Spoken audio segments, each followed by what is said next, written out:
So, today is going to be a bit different and a lot shorter because we've got a comic video. Yeah, I'm pretty much a comic professional at this point, so anyways, hit me up. But anyways, hello and welcome back, everybody. Today, I wanted to bring to you guys a comic about one of Batman's clearly loneliest characters, Joker's Asylum to Clayface, which released all the way back in 2008. But quickly, before we start, if all of you want me to do more of these comic videos, I would totally be happy to. They're pretty fun to read, and there's plenty of them out there.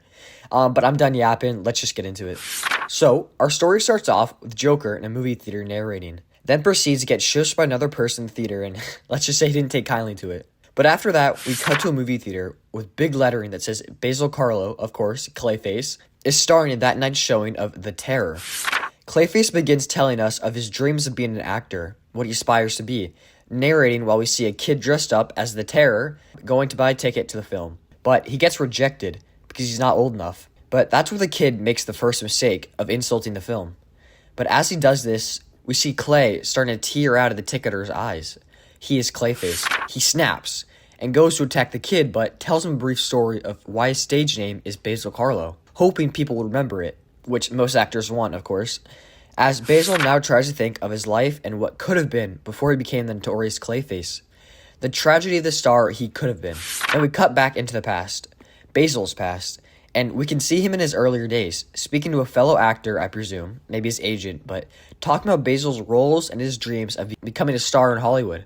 But he's shot down, which only fuels Basil's anger even more, saying he was right, but for all the wrong reasons. We cut back and we see Basil beginning to crash out, speaking and telling us even more on his career and what could have been, what he truly wanted, which forces him off the edge and reveals himself to be Clayface.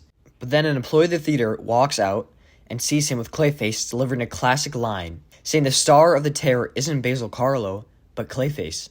I love this part personally because it shows Clayface's anger boiling to a point where he's forced out of his shell, ruining his current role to show his true colors. We see in much media that Clayface's role that he's currently playing is just so important to him, and it's like tearing a limb off of him when he ruins it. But Clayface then attacks the two workers outside, smashing one against the wall and chasing the other, which led him into the theater where the kid from earlier is mortified, watching Clayface come closer and closer. But instead of the usual response of please no or screaming, the kid tells Clayface he was never trying to mock him, but just wearing the costume of the Terror, Clayface's own character. But that does little to deter him. He points at the boy and threatens him with what Clayface is about to do to him, saying he'll fill his lungs with cold clay and things like that. But again, the kid says something different. He says, to do it. It seems Clayface has a fan. The boy starts telling Clayface of his role, how he adores it, saying he's obsessed with it. We all are.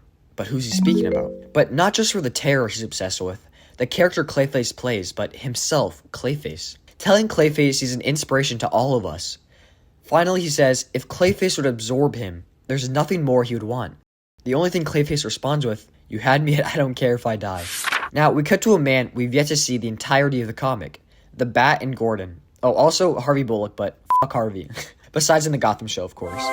But we cut to Gordon being asked by Batman about the events that have been taking place at the theater of late, with Gordon responding that multiple teens have been seen going missing at the theater, but with one simple connection, a commonality of them all seeing one single movie, The Terror, starring Basil Carlo. Bullock then says he's got a bad feeling about the whole situation and what's been going on, which he may actually be right for once. Then we cut to Batman flying down onto the roof of the theater, watching and stalking the two workers outside. Flying down, he goes to buy a ticket for the movie, asking if they have planned for a secret basement below the theater, doing some usual Batman investigation work, but then he notices something weird.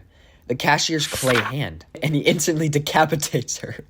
Damn, Bruce! He finds out that he's being distracted by the decoys for Clayface, and proceeds to smash through the door, finding Clayface right behind it. He reaches into the body and pulls out one of the missing teenagers who have been taken by Clayface. Or at least, I guess they wanted to be taken. But instead of being grateful, he says, I deserved it. This all leads to a huge fight sequence with Batman finding all the teenagers who were lost in the theater, calling themselves the Children of the Clay. Which to me is such a cool thing, and I love seeing people as diehard as Clayface is diehard about his roles. But anyways, the theater fuels him to destroy Bruce. It's his passion, and he's in his home environment, with Batman even trying to use an axe on Clayface to no avail. Nothing seems to be working. Also, it is cool because when do we ever see Batman swinging an axe at one of his foes besides Clayface? Anyways, even with Batman trying to divert his attention and using his IQ, Batman is just overwhelmed by the children of the clay and is tackled to the ground.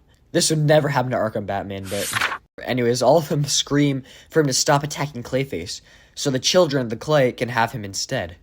Clayface uses his opportunity to escape from Batman and turns into one of the kids to hide himself within the crowd. But of course, to no avail, because we cut back to Jim and Batman having a conversation outside of the theater, whilst the children of the clay can be seen in the back being put into police cars and handcuffed. But I do presume Clayface will just break them out, since he did just turn into one of the children anyways, so it seems like he's now in the asylum. So kind of a weird ending, but anyways, Bruce and Jim talk about the lasting effect Clayface was able to make on the theater, getting his wish after all, as well as being in the big Gotham Gazette newspaper.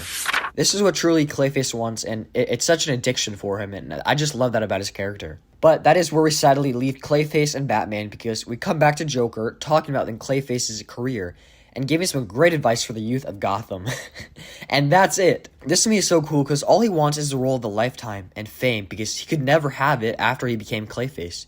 He is so desperate to be in the limelight and succeed that he's even happy causing chaos and ending up in the newspaper. I love Clayface's character. He's definitely a top 3 villain for me because, like most of Batman's rogue gallery, he's definitely a lot deeper than he actually seems. But anyways, thank you for watching. I really enjoyed doing this video, and please do let me know down below if you guys want to see more of these with comic books and which ones you want to see. But anyways, other than that, thank you for watching. Stay safe, and goodbye.